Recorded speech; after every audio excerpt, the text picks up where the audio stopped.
Hello everyone, welcome to our channel Isc Steno. We are starting the passage at speed of 110 words per minute. Start. To provide an assured income support to the small and marginal farmers, our government is launching a historic program, namely Pradhan Mantri Kisan Samman Nidhi. Under this program, vulnerable landholding farmer families having cultivable land up to 2 hectares will be provided direct income support at the rate of rupees 6,000 per year. This income support will be transferred directly into the bank accounts of beneficiary farmers in 3 equal installments of rupees 2,000 each. This program will be funded by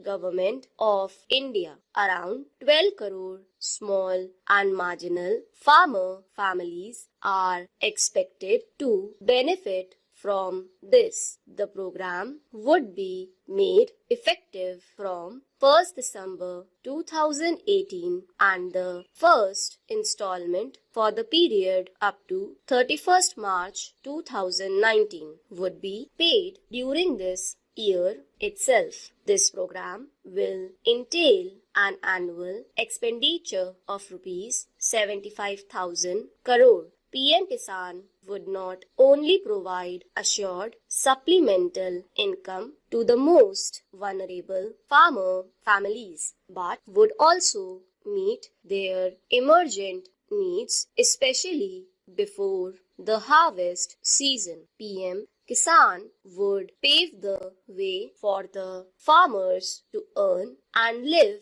a respectable living. During the last 5 years for providing affordable loans to farmers, the amount of interest subvention has been doubled. The crop loan to farmers increased to rupees 12 lakh crore in year 2018-19. We have made genuine efforts to remove the hardships of farmers by providing them soil health cards, quality seeds, irrigation schemes, and neem-coated urea to remove shortage of fertilizers. Animal husbandry and fisheries sector also needs considerable support. I have increased the allocation for Rashtriya Gokul Mission to 750 crore in the current year itself. I announce setting up of Rashtriya Kamdhenu Ayog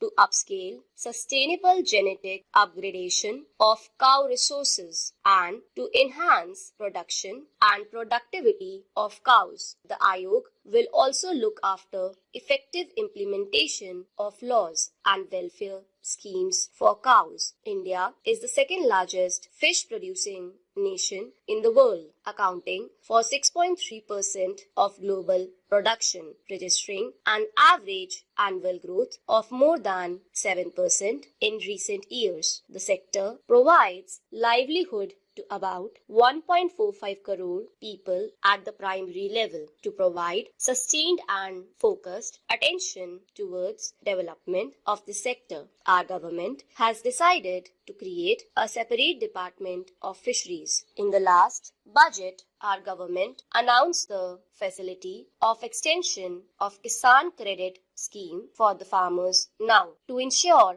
provision of easy and concessional credit and to bring all farmers under KCC fold.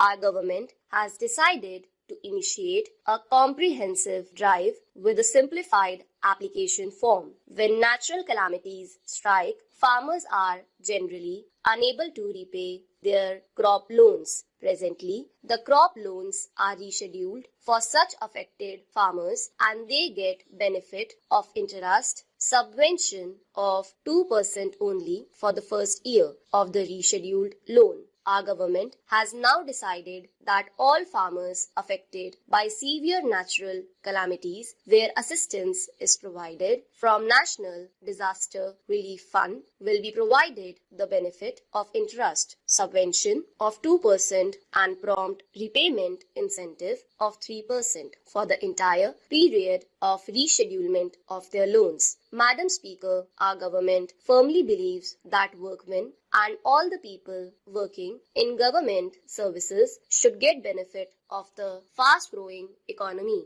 During the last 5 years, India has witnessed industrial peace, high growth and formalization of the economy has led to the expansion of employment opportunities as shown in EPFO membership, which has increased by nearly 2 crore in 2 years, reflecting formalization of the economy and job creation. After submission of the 7th Central Pay Commission report, the recommendations were implemented immediately. The new pension scheme has been liberalized, keeping the contribution of the employee at 10%. We have increased the government contribution by 4%, making it 14%. Maximum ceiling of the bonus given to the laborers has been increased from rupees 3,500 per month to rupees 7,000 per month, and the maximum ceiling of the pay has been increased from rupees 10,000 per month to rupees 21,000 per month. The ceiling of payment of gratuity has been enhanced from rupees 10 lakhs to rupees 20 lakhs. During the last 5 years, the minimum wages of laborers of all categories have been increased by 42%, which is the highest ever. The ceiling of ESI's eligibility cover has been increased from rupees 15,000 per month to rupees 21,000 per month. Minimum pension for every laborer has been fixed at rupees 1,000 rupees per month. In the event of death of a laborer during service, the amount to be paid by EPFO has been enhanced from rupees 2.5 lakh to rupees 6 lakh. Under Anganwadi and Asha Yojana, honorarium has been enhanced by about 50% for all categories of workers. Half of India's GDP comes from the sweat and toil of 42 crore workers in the unorganized sector working as street vendors, rickshaw pullers, construction workers, etc. Stop.